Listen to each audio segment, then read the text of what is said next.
YouTube, what it do, YouTube, man? Just your boy 301 Trucker checking in, man. Man, it's been a little bit, man. It's been a little bit. So, just thought I'd hop up on here, check in, catch up, see what's going on with everybody. Not with JB Hunt still. A lot of different changes. We'll get into that on another video. But, I just want to touch on something real quick, man, and I don't know who needs to hear it or who's pondering on it, but trucking is trucking and will always be trucking, okay? What does that mean? That means don't base your experience on somebody else's experience. What worked for me in trucking isn't going to work for you. What works for your other YouTubers that you're watching isn't going to work for you. Everybody's situation is different. And everybody's situation has a different outcome. It doesn't matter because everybody's living situation is different. We could work the same job, run the same loads, and get paid the same exact thing and run the same trucks. And one of us could still outdo the other simply because our personal situations are different.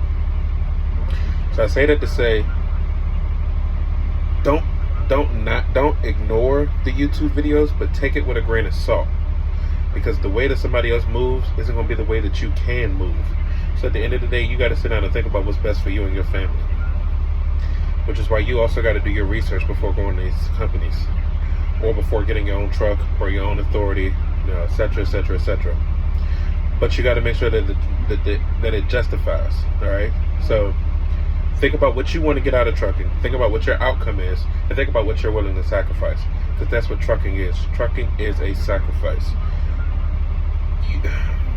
You can't get everything out of trucking for nothing. Okay? So, what are some sacrifices? Not being home every day. Not being able to sleep in your bed every night.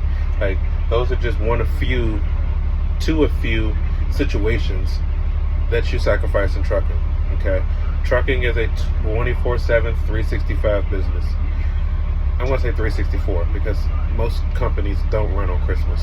There are some that do, and there's a lot that don't. But every other holiday, man, expect to be out there on the road, expect to be grinding, expect to get it in. There's a lot of people that don't even get to spend Thanksgiving at home. They're spending Thanksgiving out on the road. So you just got to think about how far are you willing to go. And once you reach that limit of how far you're willing to go, now you need to look at what you want from companies.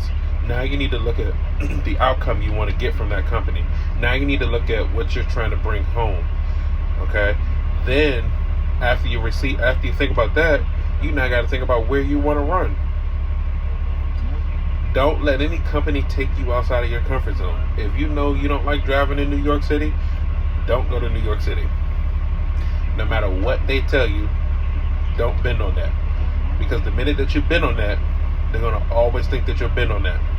And then at that point, you're going to start hating life, and it's going to be a miserable company, and it's going to be the worst thing in the world. They always send me here, they always send me here, they always do this. You gave in. That should be one of the main questions you ask your recruiter before you come on. What lanes am I running? Where am I running? What's your inclement weather policy? If I don't feel safe driving in the snow, can I stop? Like, those are all questions that you need to ask before you come on board. And at the end, and the other part is you got to make sure that it works for you and your family. So, trucking can be a great thing, but trucking can also be a horrible thing. And the other part of that is that, man, you got your CDL. You are a professional driver. I'm gearing this more towards my Class A's because I'm assuming if you're watching tractor videos, you got a Class A or you're looking at your Class A's. If you got a Class B, I encourage you to go to a Class A. If you're thinking about getting your CDLs, I encourage you to go for a Class A. Just because it keeps those opportunity windows open. A lot more open. Okay? So, I'm not going to say that you can't make money with a Class B because you can. But you're going to pay the same money, or almost the same money, going for a Class A. which is going to allow you to drive B trucks and have the opportunity for A trucks. So you're keeping the window a lot more open. Okay, so I think that is definitely the outcome that you should go with. Is you should get a Class A. If you only want a Class B, that's fine. That's still dump trucks, school buses, straight trucks, things of that nature. You can still make money. Excuse me. So if you want an A, if you're going for your CDLs, I would recommend that you go for an A. I highly recommend that you go for an A. But other than that, man, those are the core foundations. Make sure that you know what you want out of trucking and what you're willing to give out of trucking as you approach the situation. All right. Learn your hours of service. Learn how to make them work for you, because you are regulated. You can only work 14 hours a day total. You can only drive for 11 out of that 14 hours. So that means you got 3 hours to be on the clock and not driving. After 8 hours, you have to take a 30-minute break. All right. So plan. Trip plan. Know where you're going, the route you're going to take, when you're stopping for fuel, if you need to get fuel. For my lease drivers or my owner-operators, you'll understand that a lot more, because you want to maximize your fuel. You want to maximize that you get the best price for fuel. Some places are higher than others in fuels, which all come out of your pocket. Company drivers, you ain't really got to worry about that. You just pull up, you get fuel, it is what it is. Okay? But you still do need the trip plan. You need to make sure that you know where you're going, the area that you're heading to, what it's like, traffic-wise. Is it better to... That's just like if you're going to Atlanta. If you're going from PA to Atlanta, we're just going to use that hypothetically. You don't want to be rolling through Atlanta at 2, 3 o'clock in the afternoon. So it's better to get right outside of Atlanta and park up for the night and shut down early and get up early and get in and get out. So that way traffic's not going to eat up your clock. So you have to know the areas that you're going to and what they're like. Because otherwise, you're going to hurt yourself on a lot of money, because you're going to be wasting time sitting still. You ain't making money if your wheels ain't turning.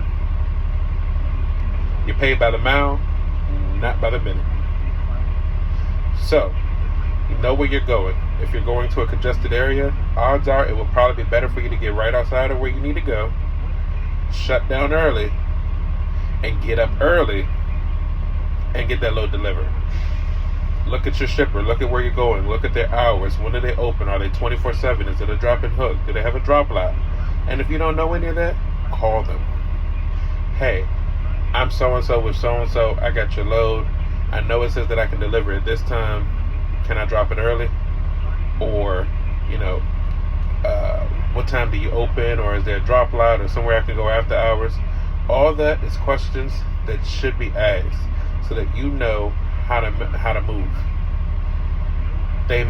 You might even get, well, we don't open until 9 o'clock, but we do have a yard jockey that's here around the clock that can sign off on your paperwork.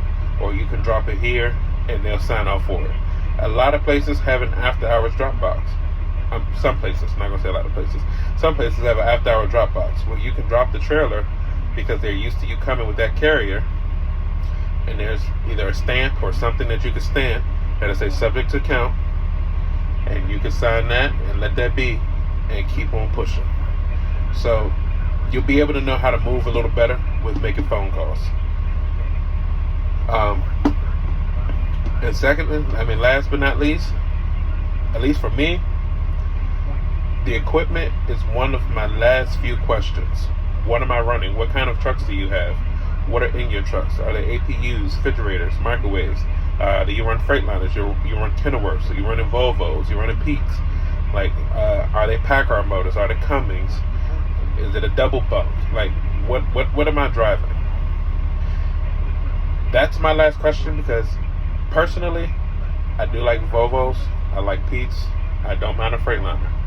But I need to know what I'm running, because I need to know how that equipment is maintained.